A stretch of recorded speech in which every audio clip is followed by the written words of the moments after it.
Hey gang, welcome to another edition of Doc Schlock, where it's a review of the movie Hold Your Breath. And it's the story of a bunch of friends who go out camping. Don't like hearing noise, especially when you ain't supposed to be in. Oh, sorry.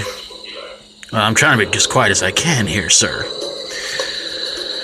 It's about a bunch of friends who go out camping. The reason I paused there for a second is because basically I feel like I think I've reviewed these kind of movies before. But this one's different. Apparently the story is that they pass by a graveyard, and there's an urban myth that says if you hold your breath while passing a graveyard, the spirits will not possess you. Yeah, that's the whole story, folks. Well, they go by this old graveyard, and it seems like one of them forgot to hold their breath. And he goes around, tries to kill off all his friends.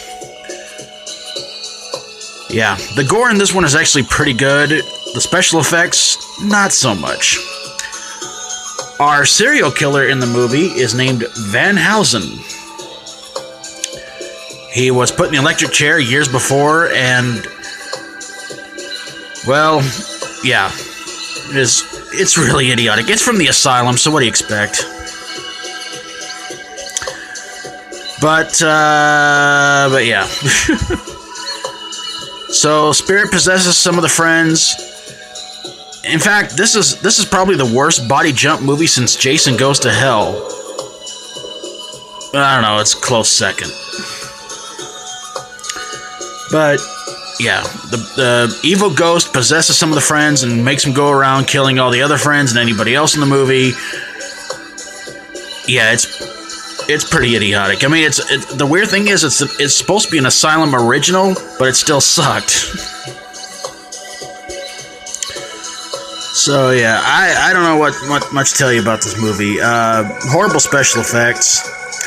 There's a guy who lives out in the forest all by himself in the movie. And he was a warden at the prison where they killed Van Housen at. And the teenagers go to his house, try to tell him all about it. And he winds up getting resurrecting the spirit of a good spirit who was there during the execution of Van Housen. And it winds up being more body jumping than you can really honestly handle in the movie. The spirits of Van Housen and the good guy whose name I can't remember, like it really matters.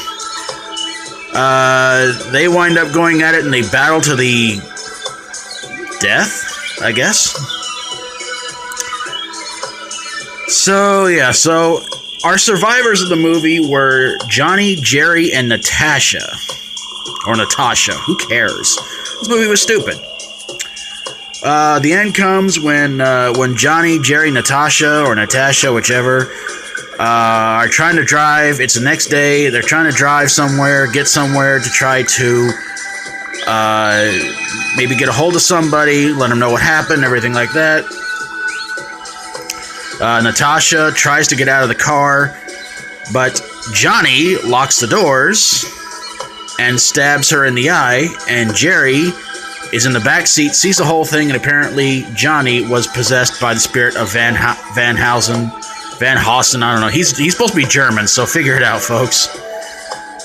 And yeah, and Jerry winds up screaming, and the movie fades to black. Thank you, God. I really was interested in seeing this movie because the plot sounded interesting, but it turns out it was just completely idiotic. So there you guys go. Hold Your Breath from the Asylum. How about don't hold your breath on this one being any good? If you like my videos, feel free to subscribe. And if you have a horror, sci-fi horror, comedy horror, or fantasy horror movie you'd like for me to review, because quite honestly it made you want to, well, do like that, stick your fingers down your throat and puke it up, send it my way and I'll get on it ASAP. For Doc Schlock, thanks for watching, and as always, stay strong and rock on. Doesn't she know it's kind of bad to bite your nails, especially somebody else's?